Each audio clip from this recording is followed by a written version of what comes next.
Good morning दोस्तों, स्वागत है आपका अपना यूट्यूब चैनल VS स्टडी में।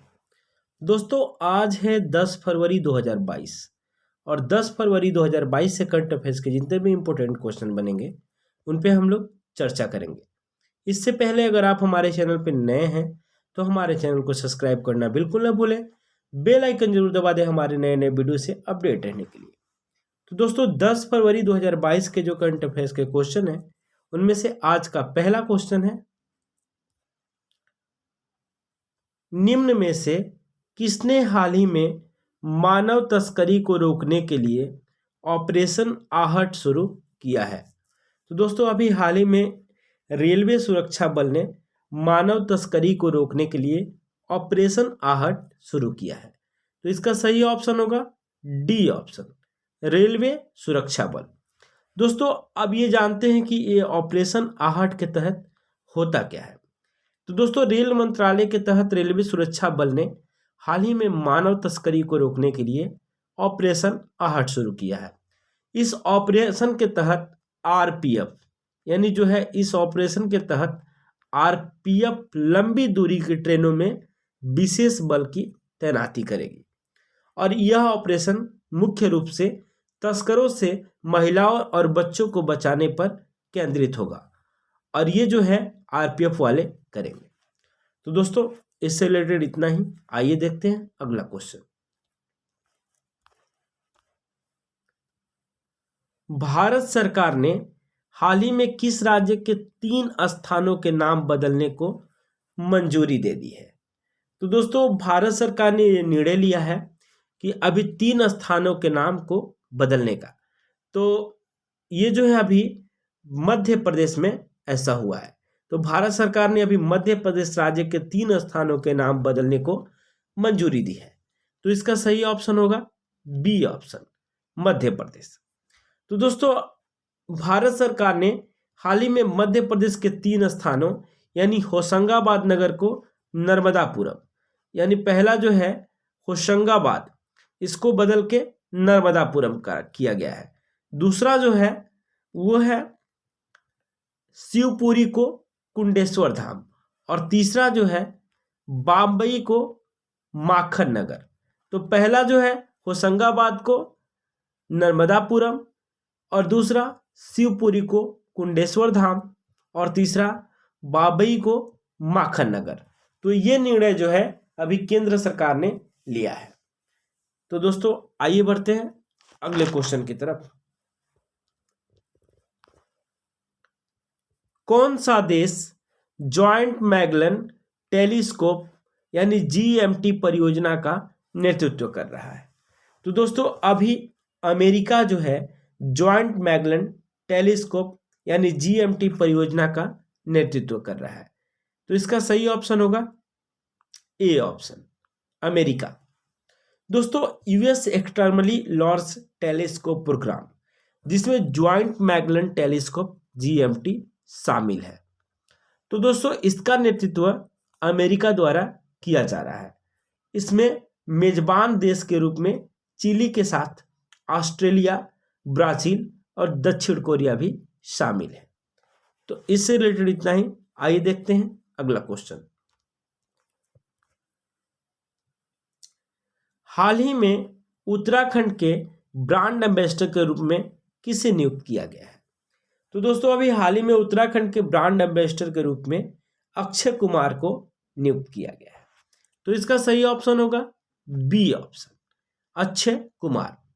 दोस्तों अभिनेता अक्षय कुमार को 7 फरवरी 2022 यानी 7 फरवरी 2022 को इनको उत्तराखंड का ब्रांड एम्बेसडर नियुक्त किया गया। 7 फरवरी 2022 को इनको उत्तराखंड का ब्रांड एम्बेसडर नियुक्त किया गया। अक्षय कुमार से पहले क्रिकेटर ऋषभ पंत को भी दिसंबर 2021 में उत्तराखंड का ब्रांड एम्बेसडर नियुक्त किया गया था। यानी दिसंबर 2021 में जो है ऋषभ पंत थे और अभी 7 फरवरी 2022 को अक्षय कुमार को उत्तराखंड का ब्रांड एम्बेसडर नियुक्त किया गया है। तो इससे रिलेटेड इतना ही। तो सॉरी दोस्तों, अब उत्तराखंड का जो है ब्रांड एम्बेसडर नियुक्त किया गया है, तो एक झलक उत्तराखंड के बारे में भी जानते हैं। तो दोस्तों उत्तराखंड की राजधानी देहरादून है और इसकी स्थापना हुई थी 9 नवंबर 2000 ईस्वी को। उत्तराखंड की स्थापना हुई थी 9 नवंबर 2000 ईस्वी को। दोस्तों अभी जो है यहाँ के मुख्यमंत्री पुष्कर सिंह धामी हैं और राज्यपाल गुरमीत सिंह है। यहाँ लोकसभा सीटों की संख्या 5 है, राज्यसभा सीटों की संख्या 3 है और विधानसभा सीटों की संख्या 70 है। फिर से एक बार चर्चा करते हैं इस पे। लोकसभा सीटों की संख्या 5, राज्यसभा सीटों की संख्या 3 और विधानसभा सीटों की संख्या 70 है। तो इससे रिलेटेड इतना ही। आइए देखते हैं अगला क्वेश्चन।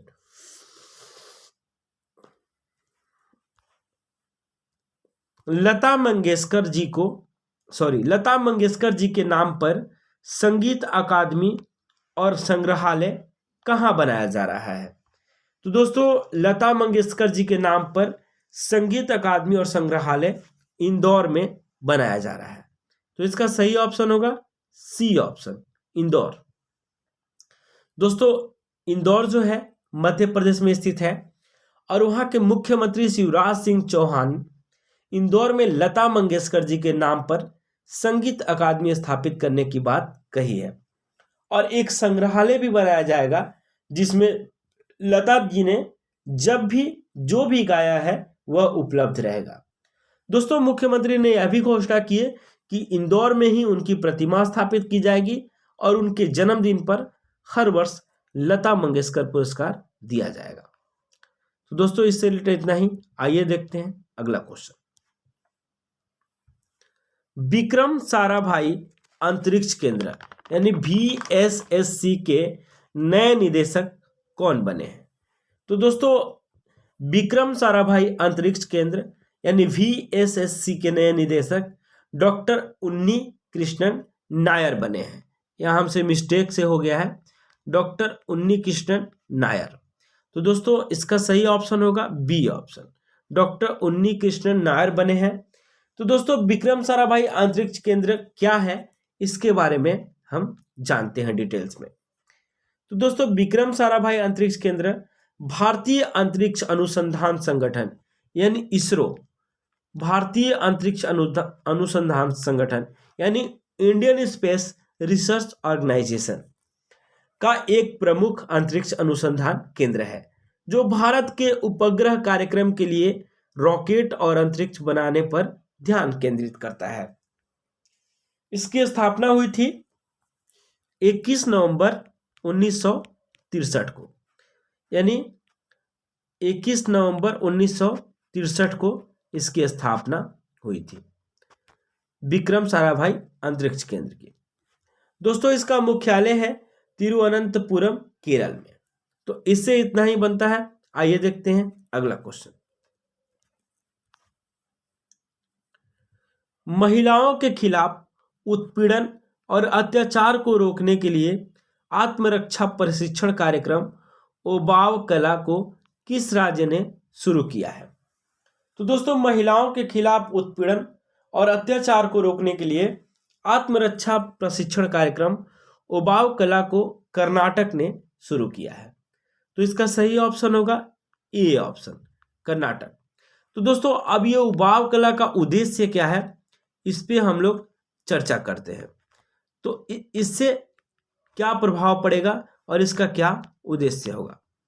दोस्तों महिलाओं के खिलाफ उत्पीड़न और अत्याचार को रोकने के लिए आत्मरक्षा प्रशिक्षण कार्यक्रम ओबाव कला को शुरू किया गया है। इसके तहत 50,000 महिला छात्रों को भी प्रशिक्षण दिया जाएगा और जो है उत्पीड़न और अत्याचार को रोकने के लिए उनका प्रशिक्षण का काम किया जाएगा। तो इससे रिलेटेड इतना ही। आइए देखते हैं अगला क्वेश्चन। भारत में दुनिया का सबसे बड़ा टीकाकरण अभियान इंद्रधनुष चौथा संस्करण को किसने लॉन्च किया है? तो दोस्तों भारत में दुनिया का सबसे बड़ा टीकाकरण इंद्रधनुष चौथा संस्करण जो है अभी स्वास्थ्य मंत्रालय ने लॉन्च किया है। तो इसका सही ऑप्शन होगा सी। स्वास्थ्य मंत्रालय। दोस्तों अब स्वास्थ्य मंत्रालय ने चौथा संस्करण लॉन्च किया है। तो दोस्तों क्यों लॉन्च किया है इसके बारे में जानते हैं। देश में टीकाकरण की गति को और तेज करने के लिए मनसुख मांडविया स्वास्थ्य मंत्री, यानी एक क्वेश्चन बनता है कि अभी स्वास्थ्य मंत्री कौन है, तो आपका आंसर होगा मनसुख मांडविया। मनसुख मांडविया जो है अभी स्वास्थ्य मंत्री है। तो दोस्तों अभी मनसुख मांडविया स्वास्थ्य मंत्री ने दुनिया का सबसे बड़ा टीकाकरण अभियान इंद्रधनुष का चौथा संस्करण को लॉन्च किया है। तो इससे रिलेटेड इतना ही। आइए देखते हैं अगला क्वेश्चन। फुटबॉल टूर्नामेंट AFC महिला एशिया कप भारत 2022 का खिताब किस देश की टीम ने जीता है। तो दोस्तों फुटबॉल टूर्नामेंट AFC महिला एशिया कप भारत 2022 का खिताब अभी चीन ने जीता है।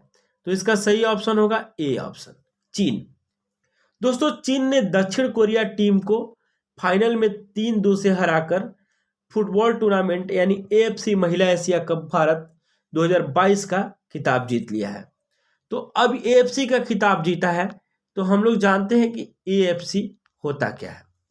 दोस्तों AFC का पूरा नाम है Asian football confederation. Asian football confederation, जिसको हम लोग हिंदी में कह सकते हैं एशियाई फुटबॉल परिसंघ, और इसकी स्थापना हुई थी 7 मई 1954 को। 7 मई 1954 को इसकी स्थापना हुई थी, यानी AFC की स्थापना 7 मई 1954 को हुई थी। दोस्तों इसका मुख्यालय कुआलालंपुर मलेशिया में, और अध्यक्ष हैं सलमान बिन इब्राहिम अल खलीफा। तो दोस्तों आज हमारे क्वेश्चन से रिलेटेड इतना ही क्वेश्चन। तो हमारे वीडियोस को लास्ट तक देखने के लिए आपको बहुत बहुत धन्यवाद। तो thanks for watching my video.